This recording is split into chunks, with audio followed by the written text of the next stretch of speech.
nella notte il bimbo di 4 anni travolto dal cancello di casa mentre giocava ieri sera, grave trauma cranico per il piccolo, comunità sconvolta.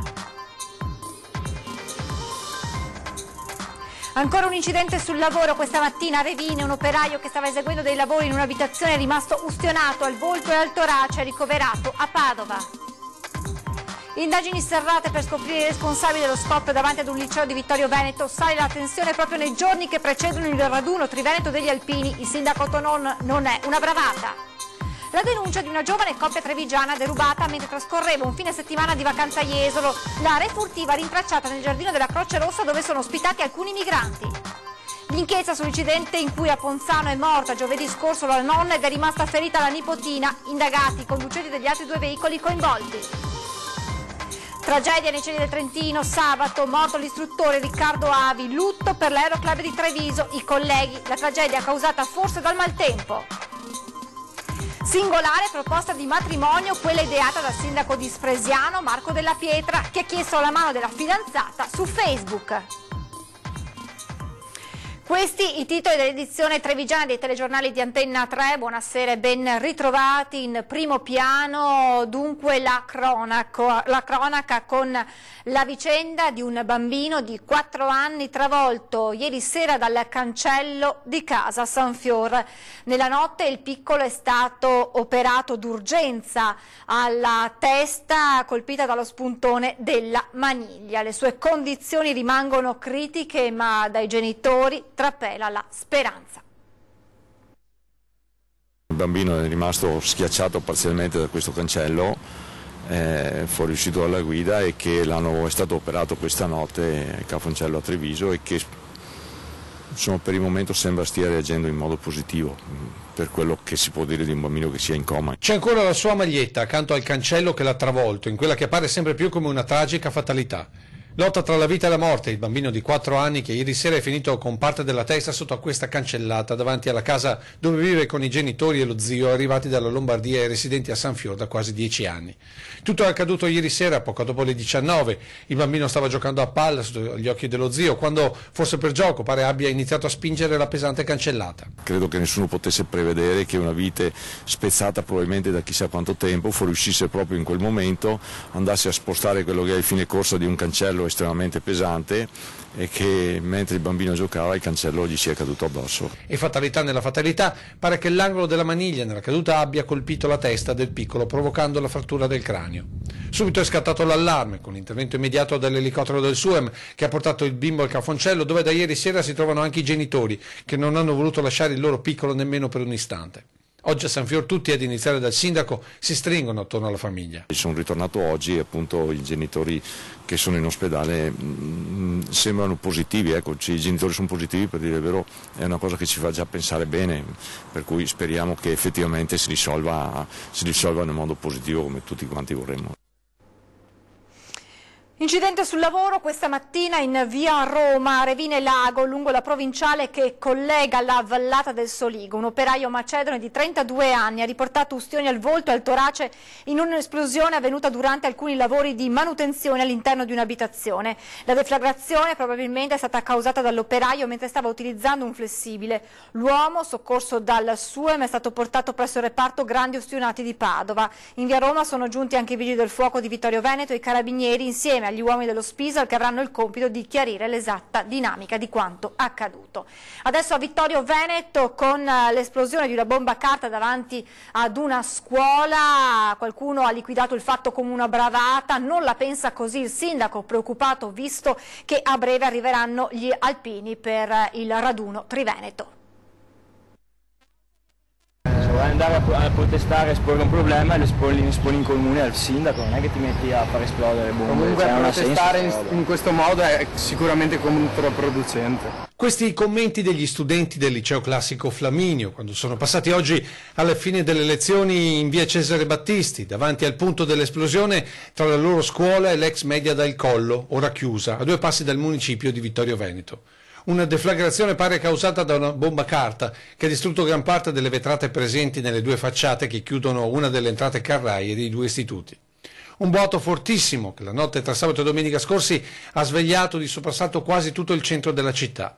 Qualcuno ha parlato di bravata, pensata più per fare clamore che vittime e danni, considerato l'orario e il luogo dell'innesco, ovvero tra due scuole con quella più esposta chiusa da tempo.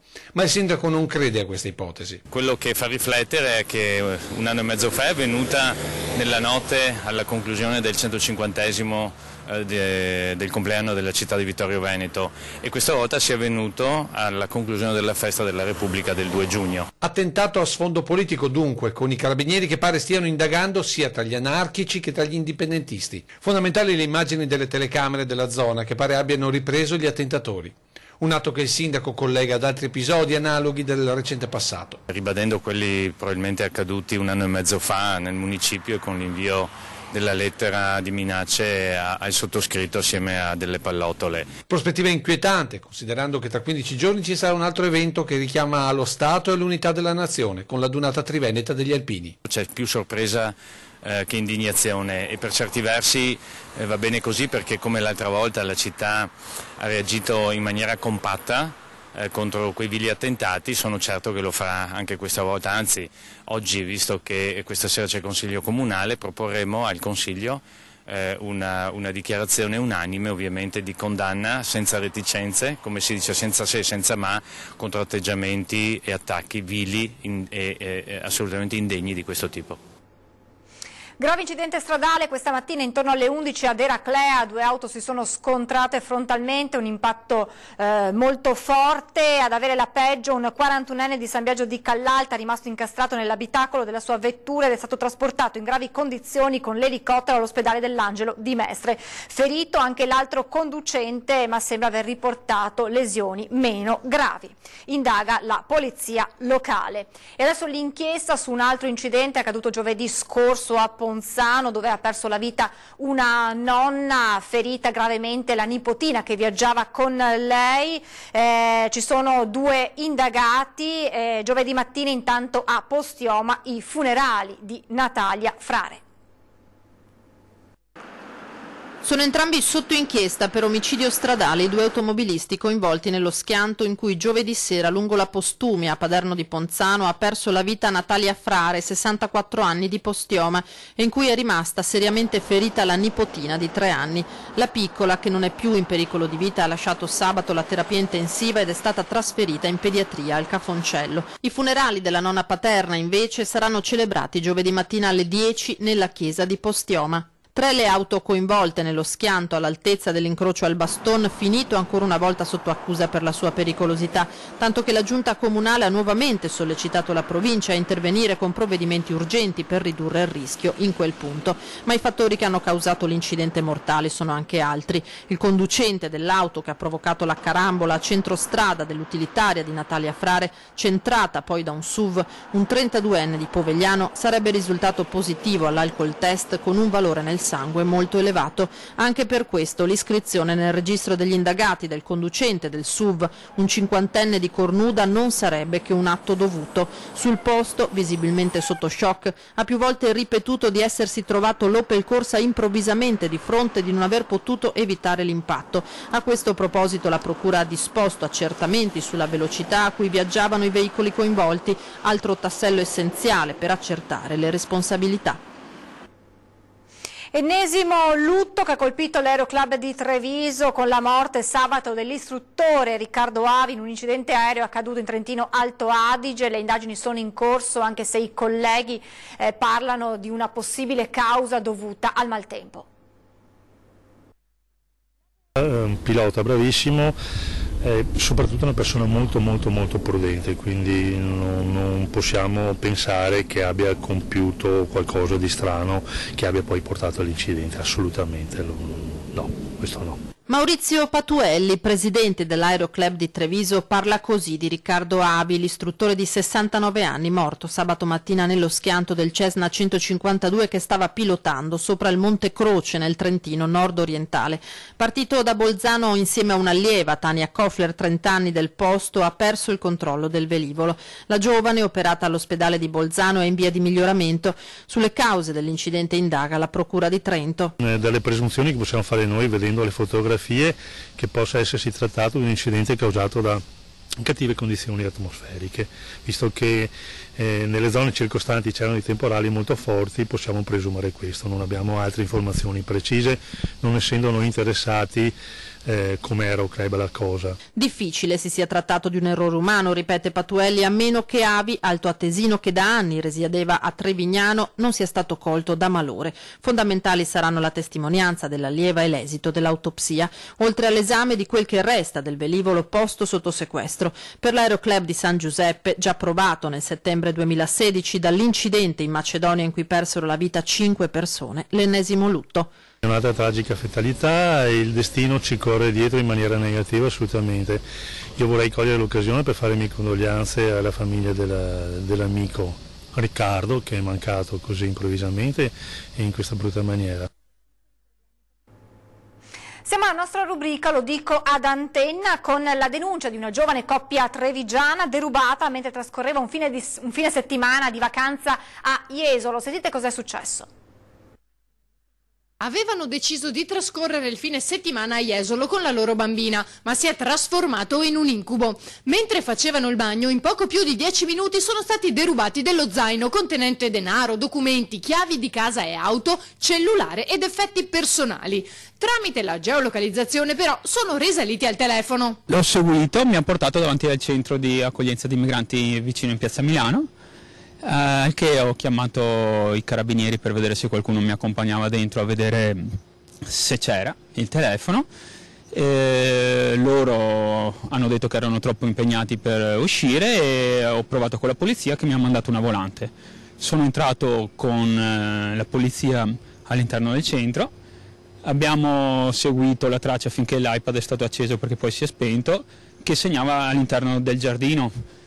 Poi si è spento l'iPad e non hanno voluto proseguire. La coppia racconta non solo di non essere stata abbastanza aiutata nella ricerca del cellulare localizzato nel giardino della Croce Rossa dove sono ospitati i migranti, ma sarebbe anche stata accusata di razzismo. Quando il mio moroso poi ha detto scusatemi ma vedo la localizzazione qua, vi prego, cioè è paradossale questa situazione, fate qualcosa.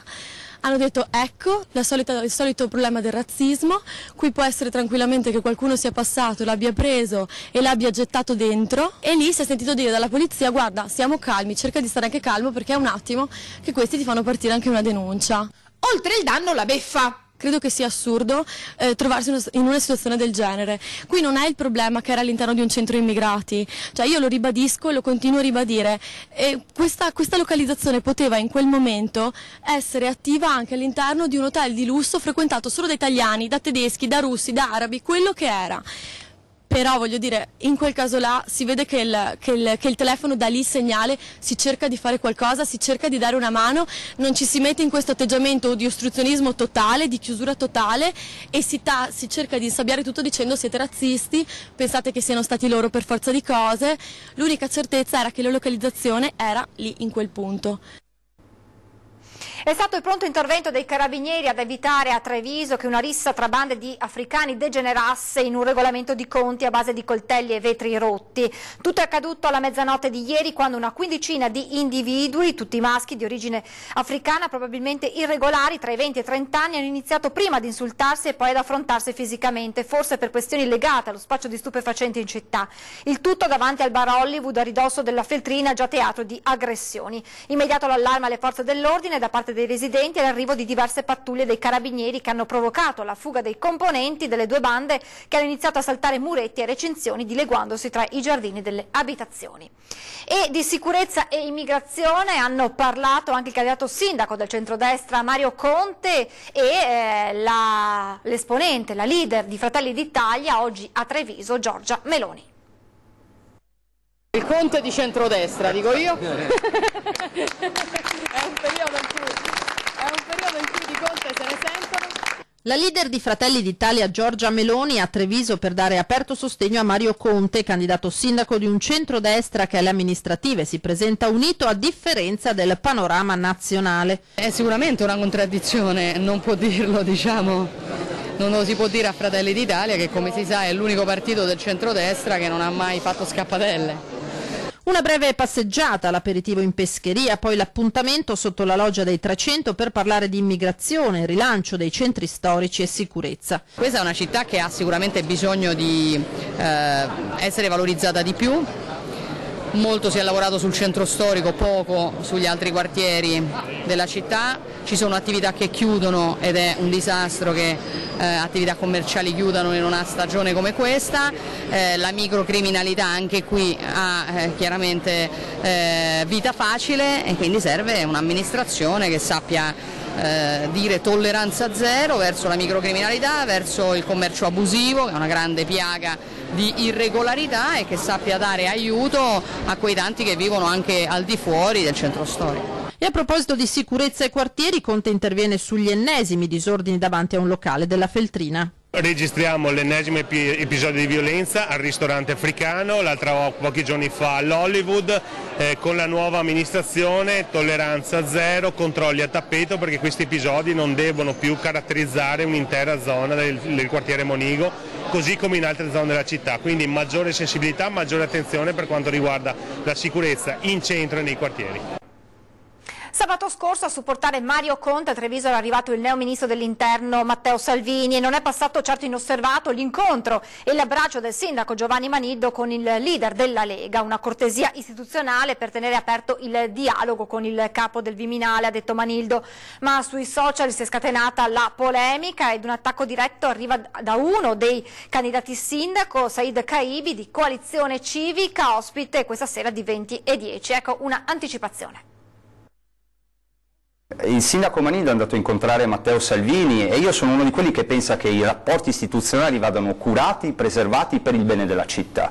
Però c'è un limite, dare una stretta di mano è un conto, mandare un telegramma forse ancora meglio, mandare ad abbracciare chi invece per 5 anni ci ha impedito di mettere in atto una politica di ridistribuzione sul territorio trevigiano, penso che vada contestato politicamente. E allora questo voemos e ben, anche basta, proprio basta. Anzi, iniziamo a dire le cose come stanno. Salvini su questo tema qui io lo voglio misurare, voglio vedere che cosa farà e ho paura che farà veramente poco.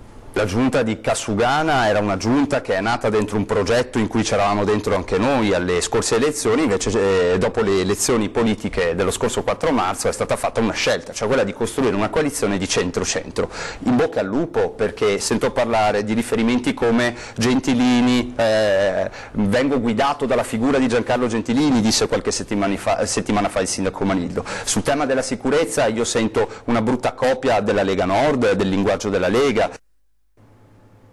Ci fermiamo adesso per qualche minuto di pubblicità, tra poco.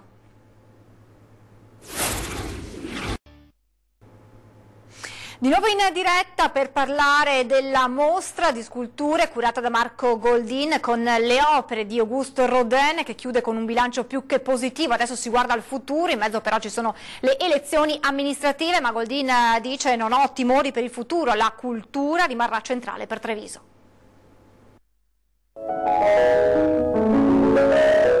63.541 visitatori in 100 giorni, una media giornaliera di oltre 600 persone, 80,5% di chi è arrivato a Santa Caterina era rappresentato da privati, il 15% da gruppi, quota più bassa come già prevista alla vigilia da scolaresche con un 4,5%.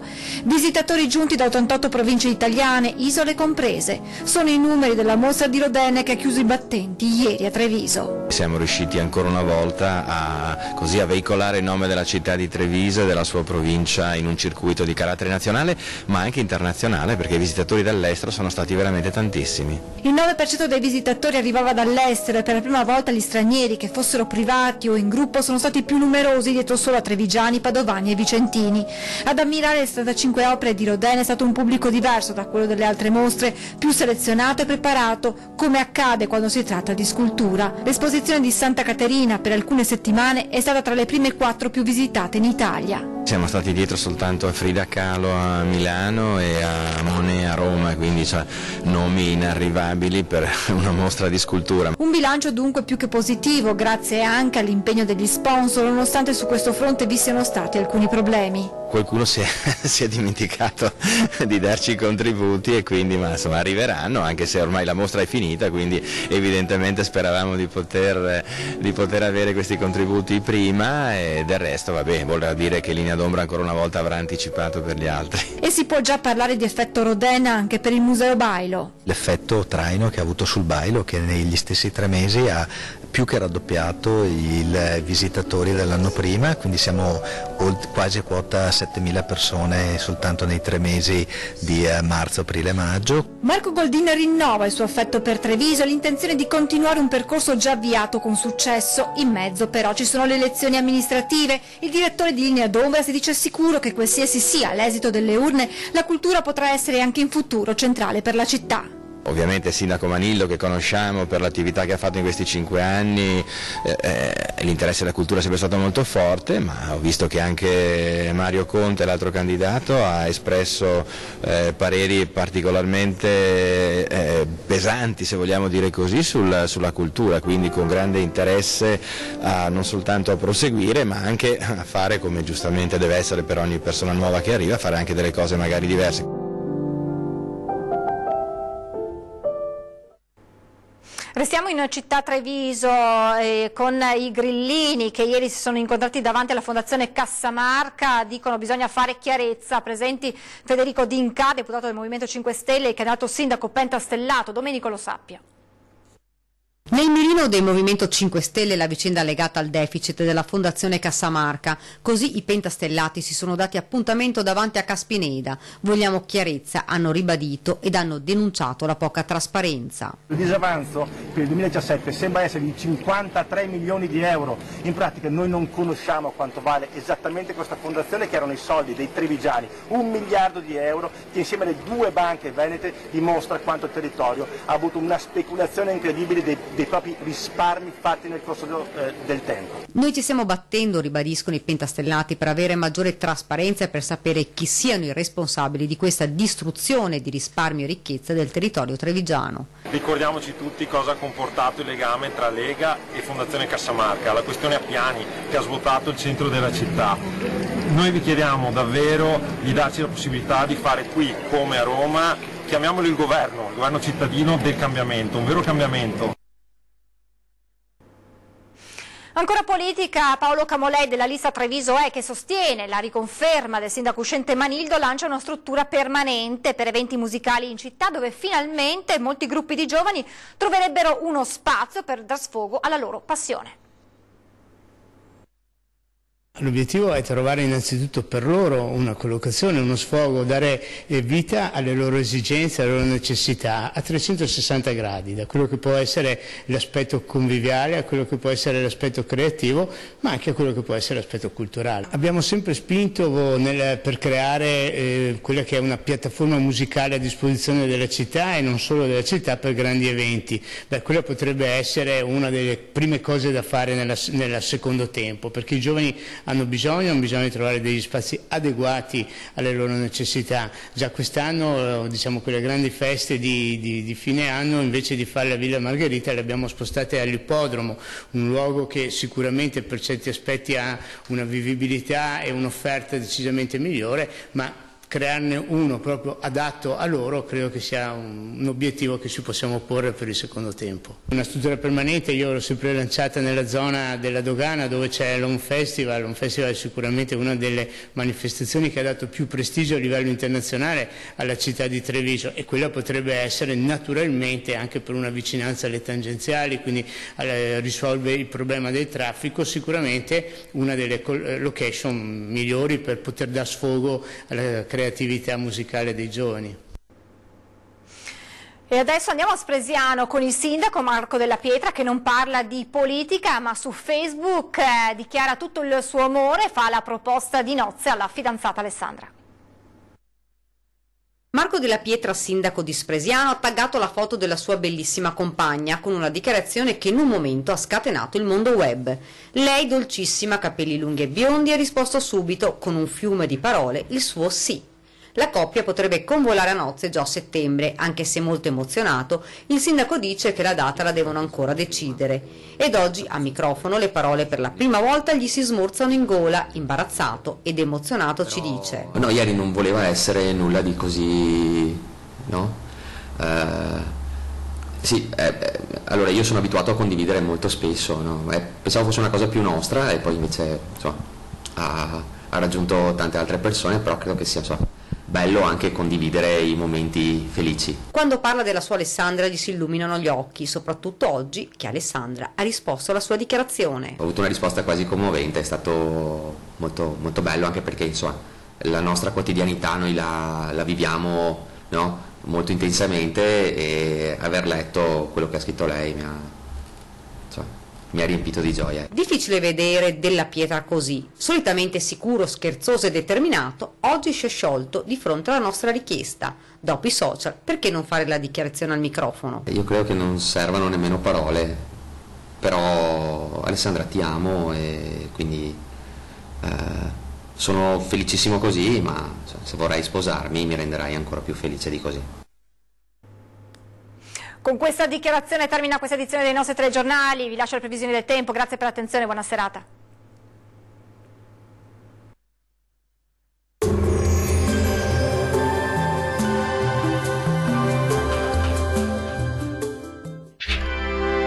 Tremonti, attrezzature e materiale per saldatura professionale a Montebelluna.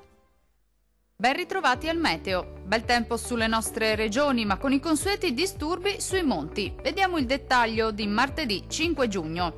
Sul Veneto sarà buono al mattino con ampio soleggiamento. Dal pomeriggio aumenteranno le nubi, anche con qualche temporale associato, specie sui rilievi del Bellunese e del Vicentino. In genere asciutto ovunque altrove. Temperature minime tra 15 e 19 gradi, valori massimi compresi invece tra 23 e 28 gradi circa. Non cambia di molto la previsione sul Friuli Venezia Giulia, qualche spazio soleggiato in più al mattino, poi col passare delle ore lieve peggioramento con qualche rovescio possibile un po' su tutti i settori della nostra regione. Le temperature minime saranno comprese tra 17 e 19 gradi, valori massimi compresi invece tra 25 e 27 gradi circa. Diamo uno sguardo infine al Trentino Alto Adige. Situazione del tutto simile, sarà infatti buono al mattino, poi nelle ore pomeridiane si accenderà l'instabilità con rovesci e temporali sparsi ma piuttosto frequenti. Migliorerà ovunque entro la serata. Temperature minime tra 14 e 15 gradi, valori massimi che si attesteranno invece intorno ai 26 gradi. Dal meteo di Antenna 3 per ora è tutto. Arrivederci.